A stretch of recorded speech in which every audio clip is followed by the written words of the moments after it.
مجھے یہ بتائیں غوری صاحب کہ ویسے اس میں جب آپ یہ کہتے ہیں کہ جی یہ پرائیویٹائز کر رہے ہیں سکولز کو، وہ یہ کہتے ہیں کہ ہم آپ کے نصاب کے اندر کوئی اپنی تبدیلیاں تو نہیں لا رہے، وہ کہتے ہیں کہ ہم صرف اس میں مانیٹرنگ کرنا چاہتے ہیں۔ میٹرک تک تعلیم لازمی کر دی ہے مدارس میں، اب اور کیا چاہتے ہیں آپ؟ تو ویسے ہم نے میٹرک کے بعد کا نظام جو ہے انگلش اور جناب کیا کہتے ہیں مطالعہ پاکستان کو ہم نے لازم کر دیا ہے۔ تو اس میں حرج کیا ہے اگر میٹرک تک بچے تعلیم حاصل کر لیں یا مطالعہ پاکستان پڑھ لیں، اس میں کوئی حرج ہے؟ ہم کروا رہے ہیں، کون سا مدرسہ جس میں نہیں ہو رہا بتائیں مجھے؟ ہم تو کروا رہے ہیں، انہی بورڈ سے کروائیں جو ان کے بورڈ ہے، ہم تو کروا رہے ہیں۔ یہ اصل حقائق قوم کو پتہ ہی نہیں ہے حضور، ہم کروا رہے ہیں اس پہ۔ اچھا تو غوری صاحب اگر محکمہ تعلیم جو ہے وہ اس کو مانیٹر کرے گا، آپ کو بس اس پہ تحفظات ہیں؟ ہمیں محکمہ تعلیم کے انڈر نہیں جانا، محکمہ تعلیم اس ملک میں تباہ حال ہو چکا ہے۔ آپ سندھ میں جائیں نا، زرداری صاحب سے پوچھے سندھ کے اسکولوں کیا حال ہے، ان کے ایم این او نے وہاں بھینسے اور گدھے باندھے ہوئے ہیں، وہاں پر جناب کیا کیا تماشے ہوتے ہیں آپ دیکھیں۔ میں کراچی شہر میں آپ کو سرکاری اسکولوں کی حالت دکھاؤں، آپ دیکھ کے کانپ اٹھیں گے۔ یہ حالت ہے تعلیم کا، تو مجھے تو نہ اس کھاتے میں ڈالے نا۔ اگر میں تعلیم اس ملک کے 25-30 لاکھ طلباء کو مفت تعلیم دے رہا ہوں، مفت روٹی دے رہا ہوں، مفت رہائش دے رہا ہوں، مفت میڈیکل کی سہولیات دے رہا ہوں، ان کو خرچہ گھر آنے جانے کا دے رہا ہوں، تو میرا قصور کیا ہے؟ 17 دسمبر کو آپ لوگ آ رہے ہیں، لانگ مارچ کر رہے ہیں یا یہ آگے جانے والے ہیں؟ یہ اتحاد تنظیمات مدارس کے سربراہ مفتی تقی عثمانی صاحب کی بڑی ہمشیرہ کا کل انتقال ہوا ہے۔ انہوں نے ہم سے کہا ہے کہ میں ذرا باقی ساتھیوں کو اعتماد میں لے لوں، تو 4-5 دن میں ان کا اجلاس ہوگا، جس کے لیے ہم نے اس کو مؤخر کیا۔ اس کے بعد ہم انشاءاللہ اپنا لاہ عمل اعلان کریں گے۔ ہم نے اپنے کارکنوں کو پورے ملک میں، اپنی تنظیموں کو ہم نے ان کو الرٹ کر دیا ہے کہ وہ تیاری کریں، ہم آپ کو کال دیں گے کہاں آنا ہے کہاں نہیں آنا ہے۔ اوکے سو اب مفتی عبدالرحیم صاحب سربراہ ہیں جامعۃ الرشید کے موجود ہیں، ان سے جو ہے وہ اس پر ذرا بات کرتے ہیں۔ مفتی صاحب یہ بتائیے گا کہ 18,000 مدارس رجسٹرڈ ہو چکے ہیں اور 50% جو ہیں وہ ابھی بھی نہیں ہونا چاہتے، آپ کے خیال میں یہ کیوں نہیں ہونا چاہتے؟ آپ اسے سن بھی رہے ہوں گے گفتگو، اسلم غوری صاحب کہہ رہے ہیں کہ اس کی وجوہات ہیں کیونکہ محکمہ تعلیم خود جو ہے وہ کسی کام کا نہیں ہے اور فیل ہو چکا ہے، تو ہم اس کے انڈر کیسے جائیں؟ سو آپ کے خیال میں یہ کیوں نہیں ہو رہا، اس پر آبجیکشن ہے کیا بیسیکلی؟ جی بسم اللہ الرحمن الرحیم، بہت شکریہ۔ اس کے بارے میں تو وہی بتائیں گے۔ میں یہ عرض کرنا چاہتا ہوں کہ محکمہ تعلیم ہی کے ساتھ تمام مدارس کو منسلک ہونا چاہیے۔ 29 اگست 2019 کو تمام بڑے حضرات نے، جو اس وقت میں 5 بورڈ تھے، ان کے تمام صدور نے اس پہ دستخط کیے تھے، اور وہی صحیح بات تھی۔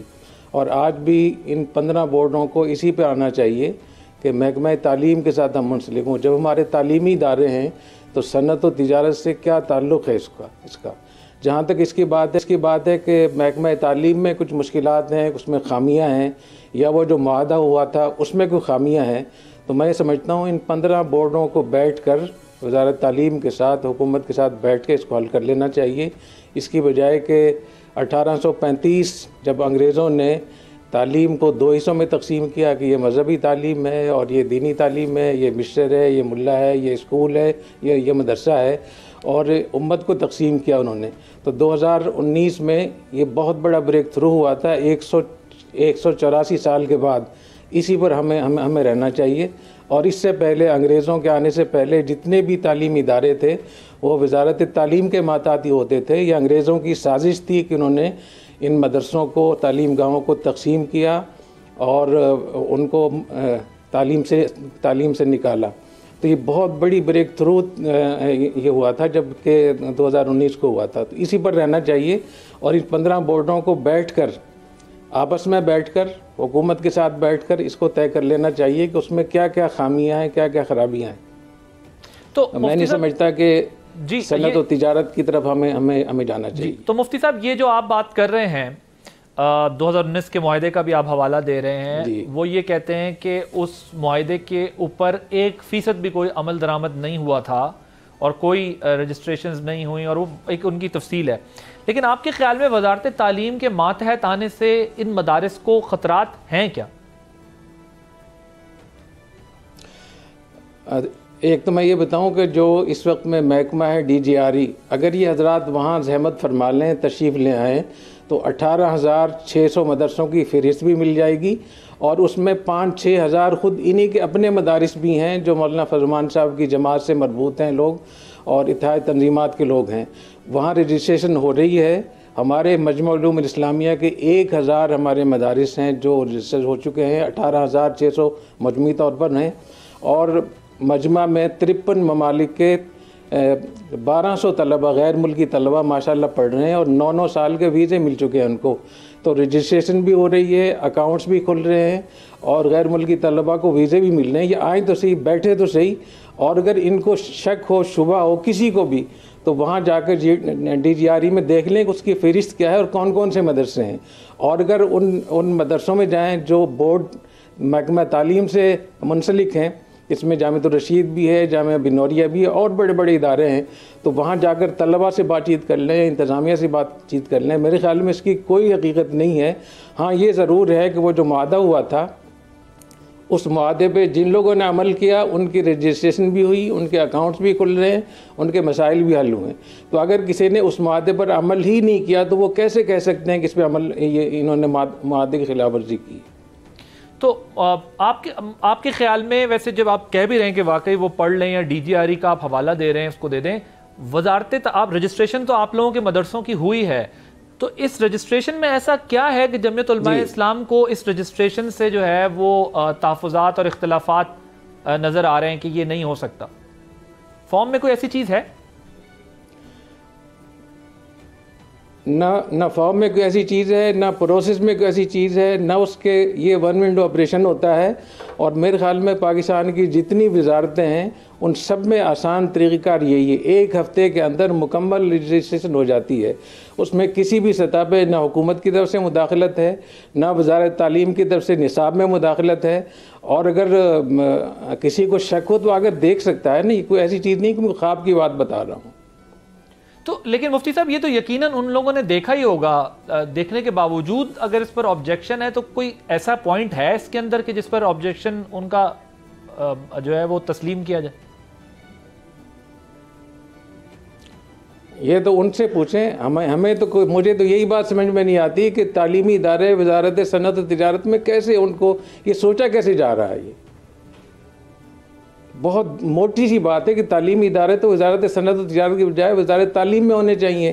پھر اگر کوئی مشکل ہے، کسی بھی سطح پہ کوئی خدشہ ہے تو ان حضرات کو چاہیے کہ وہ جا کر بیٹھیں، ان کو بتائیں، اس کو ٹھیک کروائیں۔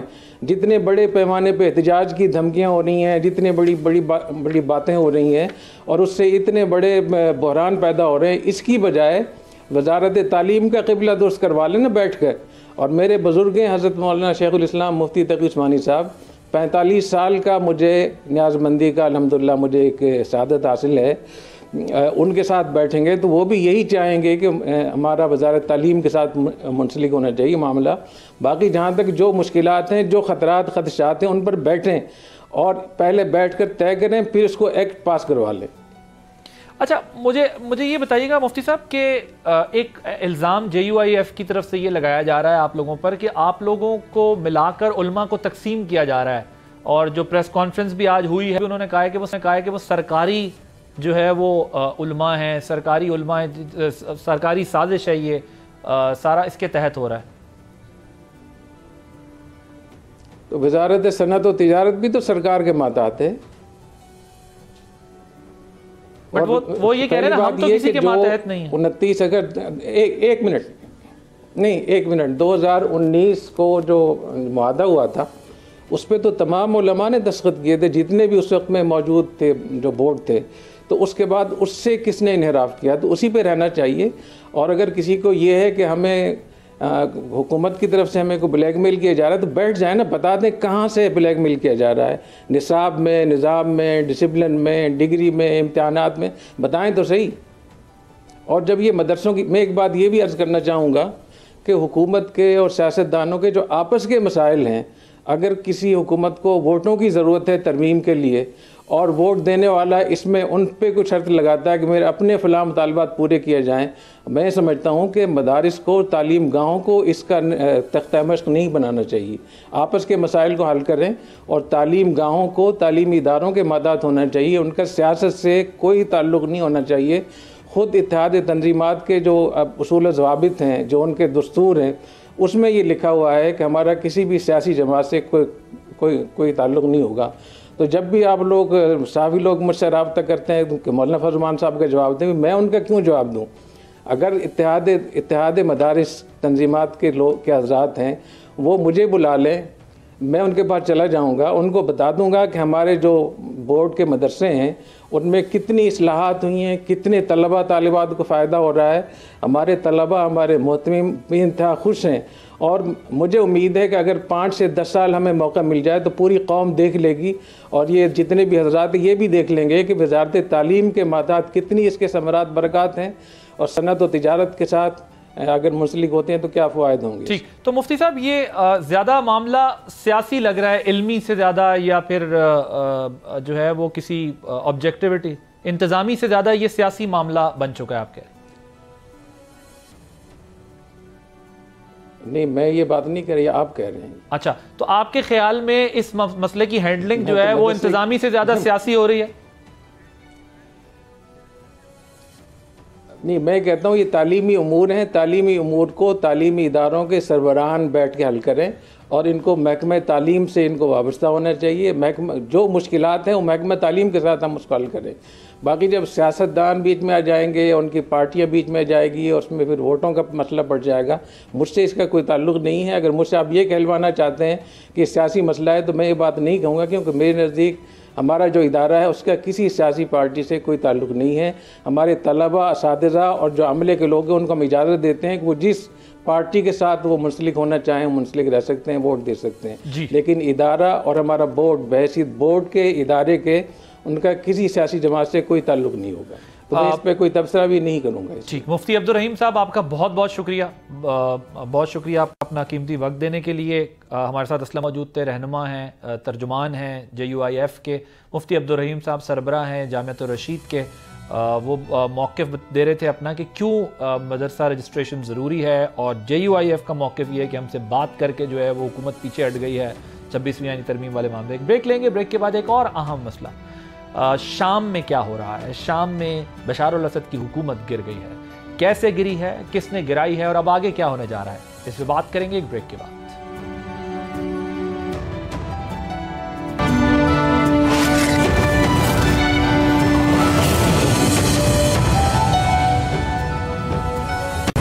جو سوچا نہیں گیا اور جس کی توقع نہیں تھی وہ ہو گیا۔ شام میں 5 دہائیوں سے قائم اسد خاندان کی جابرانہ حکومت کا خاتمہ ہو گیا۔ صدر بشار الاسد روس فرار ہو گئے۔ شام میں آنے والی یہ ڈرامائی تبدیلی دنیا کے لیے ایک سرپرائز تھی۔ ایک ہفتہ پہلے تک بشار الاسد کے زوال کا تصور بھی نہیں کیا جا سکتا تھا، جب حیات التحریر شام کے باغیوں نے شمال مغرب میں واقع شہر ادلب سے حکومت کے خلاف کارروائی کا آغاز کیا۔ سب سے پہلے انہوں نے ملک کے دوسرے سب سے بڑے شہر حلب پر گزشتہ ہفتے بغیر کسی مزاحمت کے قبضہ کیا، پھر ہما اور کچھ دنوں بعد حمص کا کنٹرول بھی سنبھال لیا۔ مشرق اور جنوب سے باغیوں کی پیش قدمی نے دمشق کو باقی ملک سے کاٹ کر رکھ دیا تھا۔ پھر اتوار کو چند ہی گھنٹوں میں حیات التحریر کے جنگجو دارالحکومت میں داخل ہو گئے، جو اسد کی طاقت کا مرکز تھا۔ صدر بشار الاسد ہفتے کی شام کو ہی ملک چھوڑ گئے تھے اور جاتے ہوئے وزیر اعظم محمد الجلالی کو اقتدار کی پرامن منتقلی کا ٹاسک سونپ کر گئے۔ روسی میڈیا کے مطابق ماسکو نے بشار الاسد کو پناہ دی۔ اسد خاندان کا تعلق شام میں موجود اقلیتی کمیونٹی الویز سے ہے۔ 53 سال سے پہلے اقتدار میں آنے کے بعد حافظ الاسد نے اپنے مخالفین کو کچلنے کے لیے طاقت کا استعمال کیا۔ 1982 میں ہما شہر میں ہونے والی بغاوت کو ناکام بنانے کے لیے ہزاروں لوگوں کو قتل کیا گیا۔ 29 سال حکومت کرنے کے بعد سن 2000 میں حافظ الاسد کا انتقال ہوا اور اقتدار ان کے بیٹے بشار الاسد کو منتقل ہوا۔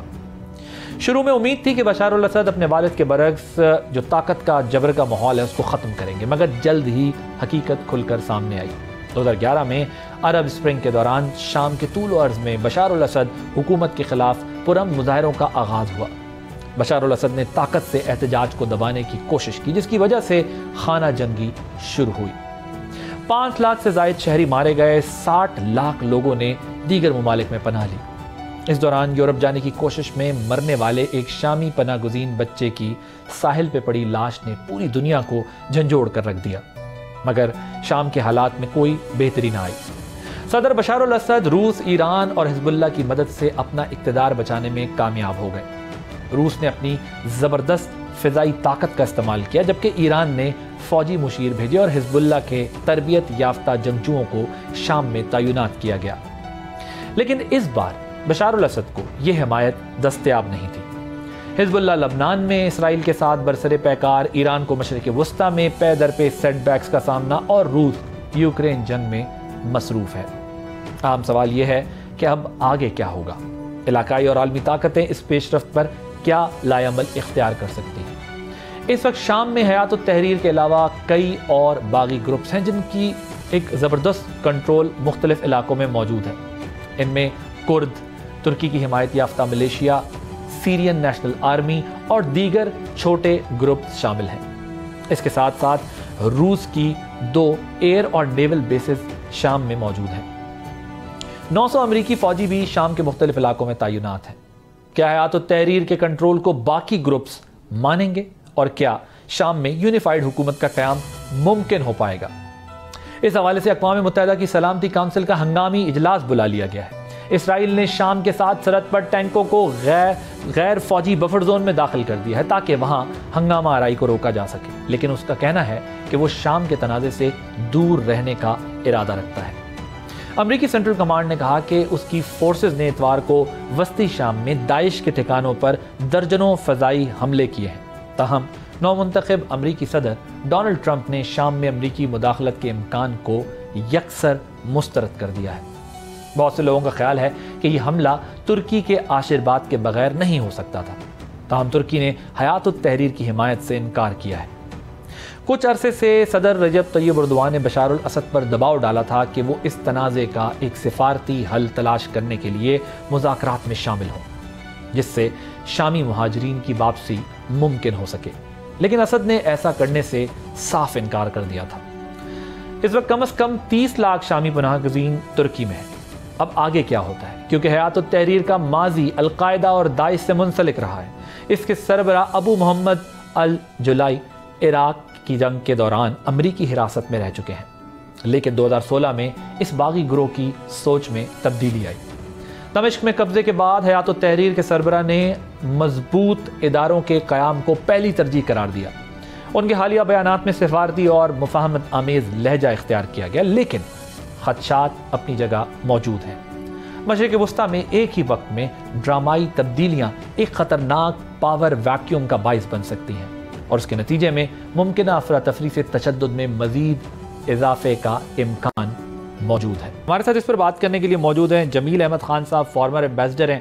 جمیل صاحب، thank you so much for joining اس۔ مجھے یہ بتائیے گا کہ اوبیسلی یہ انٹرنیشنل پاورز کے لیے کوئی سرپرائز تو نہیں تھا، کیونکہ وہاں پر ہم جانتے ہیں کہ دنیا کی بڑی بڑی طاقتیں اپنی جو ہے وہ زور آزمائی کر رہی تھی شام کے اندر، طاقتور ہاتھ جو ہے وہاں پر موجود تھے، لیکن طالبان کا افغانستان کا ٹیک اوور اور حیات التحریر کا جو ٹیک اوور ہے سیریا میں، اس میں کیا کوئی فرق ہے یا ایک ہی طرح کے واقعات انہیں سمجھا جائے گا؟ جی، طالبان نے جب ٹیک اوور کیا تو اس میں وہاں کی عوام ان کے ساتھ مل گئی، اور حیات التحریر نے بھی جو لیبین اپوزیشن گروپ فائٹرز ہیں وہ بھی جب نکلے بڑھنا شروع ہوئے تو انہیں بھی وہاں کی عوام کی پذیرائی ملی، یعنی وہاں کی عوام نے زیادہ، سیریا کی عوام نے زیادہ پذیرائی دی۔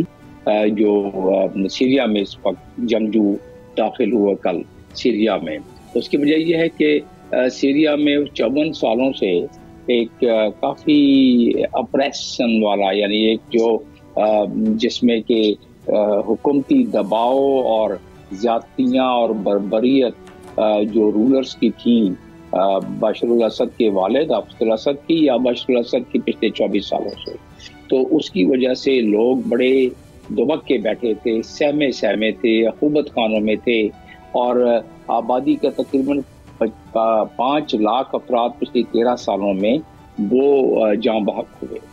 تو ان کے ظاہر عزیز و رشتہ اور وہاں کے لوگ ان ساروں کو ان تمام چیزوں کا پتہ تھا، حتیٰ کہ یہ 54 افراد لائن اپ تھے کل جن کو کہ ایگزیکیوٹ کرنا تھا وہاں، وہ بھی عقوبت خانوں سے مل گیا کہ آج ہماری باری تھی کہ ہمیں تختہ دار پہ لٹکانا تھا. تو ان تمام چیزوں کو دیکھتے ہوئے پذیرائی تو ملی، لیکن خیر یہ پذیرائی تو پہلے بھی ہو سکتی تھی. 13 سال سے یہ جدوجہد جاری تھی جنگجو گروپوں کی، جس میں مختلف قسم کے مکس قسم کے وہ تنظیمیں بھی ہیں جن پر سینکشن لگی ہوئی ہے دہشت گردی کی وجہ سے.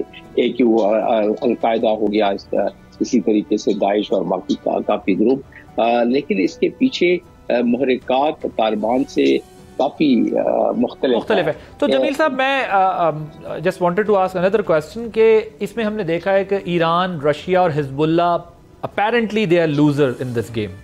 سو بینیفیشری کون ہے اس سارے پروسیس کا؟ بینیفیشری کون ہوگا؟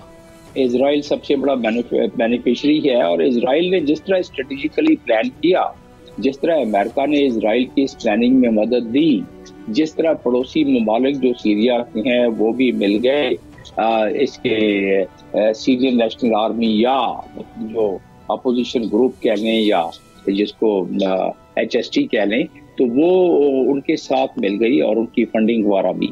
بلکہ یہاں میں ایک ریفرنس دینا چاہوں گا کہ جیک سلمان کی ایک ای میل لیک ہوئی ہے جو کہ منظر عام پر ہے، فروری 12 کی ای میل ہے یہ، اور 2012 کی، جس میں انہوں نے کہا کہ جی اس کو القاعدہ کو ہم نے سپورٹ کیا اور ہم سیریا میں اس کو سپورٹ کرنا چاہتے ہیں. اسی طریقے سے ISS کو بھی سپورٹ کیا گیا، جس میں CIA کی فنڈنگ، CIA کے سپورٹ بھی شامل تھی. اور اس کی آپ کو غمازی اس بات پر بھی ملتی ہے کہ وہاں فائٹرز کو تقریباً اپ ٹو $2,000 پر منتھ ملتے تھے. ظاہر ہے وہ پیسے کہیں سے تو آتے تھے، نہ صرف امریکہ بلکہ جو پڑوسی ممالک جس طریقے سے سپورٹ کر رہے تھے. میں اپنی ذاتی حیثیت میں جب میں وہاں سفیر تھا اس کے بعد بھی اور اس سے پہلے جو مجھے معلومات تھی کہ کس طرح سپورٹ کی جا رہی ہے، ملکوں کا نام دیے بغیر میں یہ کہہ سکتا ہوں وثوق کے ساتھ کہ ان گروپوں کو سپورٹ ملی، اور ٹرکی نے بھی سپورٹ دیا، کیونکہ ٹرکی کا اس میں دوسرا بینیفیشری اس لیے ٹرکی ہے کہ ٹرکی کے اپنے پاس ایک ریفیوجیز کی کثیر تعداد ان کے پاس موجود ہے، اور وہ چاہتے تھے کہ کسی کو سپورٹ کیا ٹرکی نے اس میں. یہ سے اگلی بات ہے. پہلا تو یہ ہے کہ کورٹس کو تو ٹرکی نے سپورٹ نہیں کیا بلکہ امریکہ نے سپورٹ کیا، لیکن یہ جو ریفیوجیز ہیں ان کے لیے ٹرکی نے چاہا کہ وہ واپس چلے جائیں اور جانا شروع ہو گئے. کردستان ان کے لیے جو مطالبہ ہے اور کردز کا، وہ بہت بڑا مسئلہ ٹرکی کے لیے رہا ہے، اور اس کردز کو سپورٹ کرنا شروع کر دیا امریکہ نے، اور وہاں تقریباً 1500-1600 فوجی بھی دے دیے. معاف کیجیے. تو اس کی وجہ سے ٹرکی کافی اپسیٹ رہا، لیکن ابھی ٹرکی کو موقع ملا جس میں ٹرکی نے اس معاملے کو بھی حل کر لیا، اسی لیے جنگجوؤں کو. What do you see after some times, like further destabilization in the region؟ اور کیونکہ امریکہ ڈسٹنس کر رہا ہے خود کو اس پروسیس سے، جو ٹرمپ کی اسٹیٹمنٹ سے ہمیں اندازہ ہو رہا ہے، تو فردر ڈیسٹیبلائزیشن دیکھ رہے ہیں، یا پھر یہ ایک اپرچونٹی بن جائے گی سیرین نیشن کے لیے اس سارے پروسیس کے بعد، اور وہ ایک نئے دن کا آغاز ہوگا وہاں، یا نیا سورج طلوع ہوگا وہاں پہ 50 سال سے جو بشار الاسد رجیم کی وجہ سے وہ سپریس تھے؟ جی بیسیکلی تو دیکھا اگر یہ جائے تو وہاں یہ بات جو ابھی اس وقت حکومت میں آ رہے ہیں، اتنے متحارب گروپ اور مل کے جب حکومت بنانے کی کوشش کر رہے ہیں، اس کے پس پشت ان کو سپورٹ ہے، اسٹریٹجک سپورٹ بھی ہے، پلاننگ میں بھی ہے. تو یہاں جو محرکات ہیں ظاہر ہے ان کی طبیعت کے مطابق تو لڑائی جھگڑا ہو سکتا ہے، لیکن یہاں ایک نیشنلزم کا عنصر بہت بڑا شامل ہے. اس میں سب زیادہ تر سیرینز ہیں، اس میں 90% سے زیادہ سیرین ہیں یہ لڑاکا گروپوں میں سے. تو اس کی وجہ سے ان کو یہ پتہ ہے کہ سیرینز کے ساتھ کیا زیادتی رہی ہے، تو انہیں جس طریقے سے رہنمائی مل رہی ہے، آنے والے چند دنوں میں آپ دیکھیں گے کہ انٹرنیشنل فنڈنگ بھی شروع ہو جائے گی. سیکیورٹی کونسل کا ریزولوشن کل اور پرسوں موو ہونے والا ہے، اس میں ان کی فنڈنگ بھی شروع ہو جائے گی سیریا کی. تو اس میں یہ ہے کہ وہاں کی یہ بات بالکل رول آؤٹ نہیں کیا جا سکتا کہ وہاں کوئی ہنگامے نہیں پھوٹیں گے، کیونکہ خواہش یہی تھی پڑوسی ملکوں کی سیریا کے کہ وہاں سلفی ایک سنی حکومت قائم ہو، جو کہ ہو رہی ہے. اور اسی طریقے سے لیبنان میں بھی جو حزب اللہ کا شیئر تھا حکومت میں، اس کو ختم کرنا چاہتے تھے، وہ بھی ختم ہو گیا. حزب اللہ نیوٹرلائز،